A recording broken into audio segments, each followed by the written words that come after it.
Hi everybody. In this video I want to give you some pointers about organization and then give you two ways that you might think about organizing your longer research papers. So the first point I want to make is that organization is something that writers face before they draft their projects and while they draft their projects. And what I mean by that is we can think of the idea of how do we organize the material we have. Once we have something to say, how do we organize it for our readers? Well, as a writer, we have to think about that before we draft because we need to have some kind of model to follow, some kind of roadmap so we have a basic idea of where we want to go. So that's before we draft.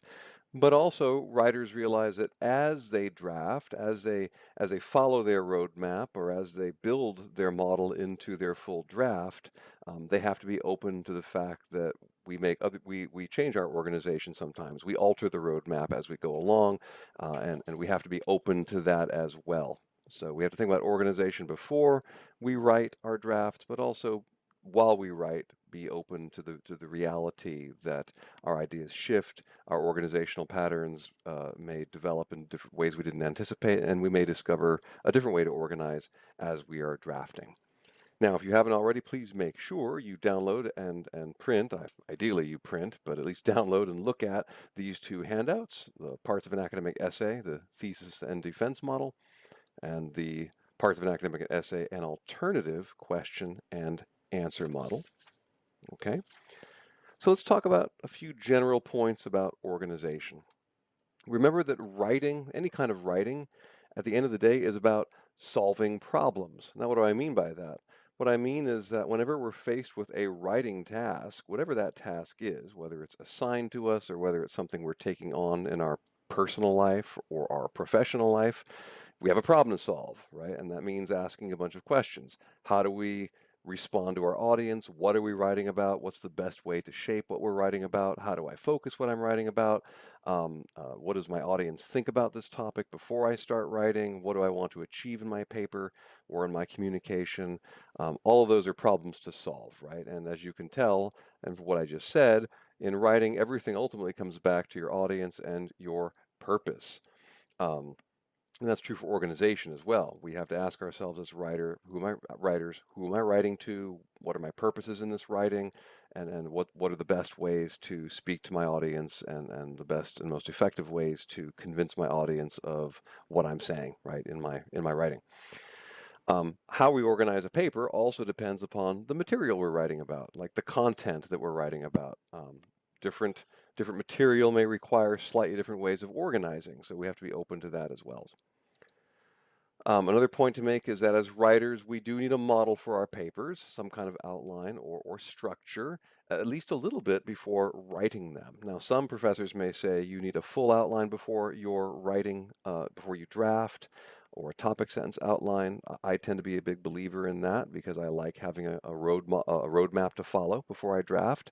But sometimes we have a hazier idea of where we're going, but generally speaking, we do want to have at least some basic sense of our structure or our roadmap before we start drafting. And again, we must allow our organization idea to change and develop as we write. Now, that's all very complicated, and there's a lot of responsibility in being a writer, as you probably know by now.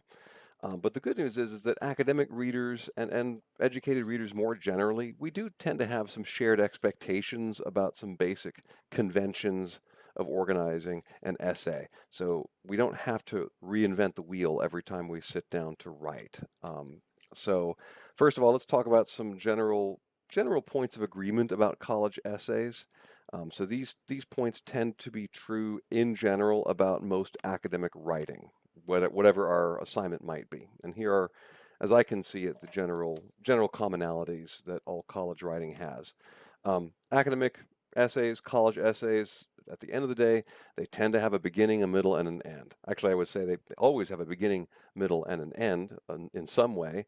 And we often call those the introduction, the body, and the conclusion. But more broadly, they're a beginning, a middle, and an end. Academic writing, academic essays, they have to have a central point or thesis. That is some clear main point that you're making, and often, very often, that's expressed as a thesis statement, an explicit statement about an explicit statement of your point. And in my class, for this paper, that's going to be no different. I do expect a thesis statement. College essays are grounded at some level in appropriate evidence, whatever the evidence might be. That's going to be determined by the assignment and your audience and your purpose. College writing and college essays, they generally argue and analyze material as a primary purpose, a primary goal. You might be called upon to summarize something in college writing. I've certainly called on you to summarize things. But generally speaking, major projects, major essays, major writing projects, at some level are asking you to make an argument of some kind and probably to analyze material at some level. As a general tip, always ask your professor, because that's your audience, about conventions and expectations for a given paper. That's a perfectly legit thing to do, so always ask your professors about writing assignments and their expectations, and always examine your own assignment carefully. It's a very good idea. Whatever your writing assignment, look at the language of that assignment very carefully, multiple times, and then talk to your professor about conventions and expectations they might have if you are uncertain about them. Okay, now based on this, let's start with the first model that you can use for organizing your major essay. And this happens to be the model that I think I'd really recommend. It's the one that I say everyone should be familiar with, and unless you have a good reason not to, this is the model that I would strongly suggest you use for your research-based paper and for your major essay for this project. Okay, so let's look at that one. This is the traditional model, a traditional model, and I'm just going to call this the thesis and defense model. And it's one that you're already familiar with, and you've probably been familiar with since high school. And it's, again, the basic model I would recommend to you, unless you have a good reason to do something different. Maybe your particular assignment calls for something different, or maybe, what you want to say in your paper may lend itself to a different organizational pattern, and that's fine. We'll talk about that shortly. But unless you have a good reason not to, this is the model I'd say it will probably help you out the most. So it's a top-down model, and what I mean by that is that in this model, the writer asserts a clear thesis statement, a clear main point, and then spends the body of the paper supporting it, or another word for that is defending it, with reasons and evidence. Now, you should be familiar with that from the 5-paragraph essay structure and from the structure you were called upon to use for your first major essay in this class and then probably in other classes, right? So you assert a clear thesis and you spend your essay supporting and developing it or defending it with reasons and evidence. And in this model, the introduction will set up the topic, the problem, and or the question at issue. We'll summarize the background and relevant context for the question, and then probably at the end of the introduction, assert a clear thesis statement that is focused and defined and debatable. Then the body of the paper in this model develops and explains the reasons or parts of the thesis in some logical order, using that meal paragraph structure and relevant evidence to do so. The body of the paper may also, in fact, will very often engage at least a few counter-arguments or objections to the thesis and then respond to them as part of the body. And then quite often that will happen at the end of the body. And then in this model, you will have a conclusion that ties everything together and then reflects on the significance of the argument and possible implications of the argument for the readers and gets at that so what and who cares set of questions. And as you can tell, there are some good advantages to this thesis defense model. There are a lot of things to recommend it. Everyone's familiar with it, especially in humanities classes. You're familiar with it already, right? It's just out there. It's very conventional and it's effective. It's very old. It's been around for over 2,000 years, so it's deeply ingrained in our culture, and that's why everyone's familiar with it. And it's also a clean and logical framework for the reader. There's nothing coy about this model. There's no guesswork for your reader. You don't want your readers to have to guess at what you mean. It allows you to introduce your topics, lay out the question, argue a clear thesis and support your reasons with good evidence in a logical way, and then wrap it all up with a conclusion. It's also easier, all things being equal, it's usually easier to handle for a student writer because of its clean and logical structure, and the fact that everyone's probably already familiar with it. It's also flexible and adaptable. There are lots of different ways you could organize the body of your paper, for instance, and there are different ways you can write an introduction and so on, as long as you sort of are making the basic moves, right? And it's also an easier structure or model to use and to write with when you, as the writer, have become really familiar with the material, and you're arguing, a clear position. You're asserting a clear thesis. This structure becomes a pretty logical choice for us in that case. And again, unless you have a reason not to, I think this thesis defense model will serve you very, very well for most of your college papers in some form. Okay. Okay, now let's just talk about potential limitations, because nothing's perfect. Everything has its limits and boundaries. There are some potential limits of this model. So, for instance, as our ideas get more complicated, they will want to push against the boundaries of this model. Sometimes not everything fits into a neat thesis and defense structure, especially again as we have more complicated ideas and more complicated papers to write.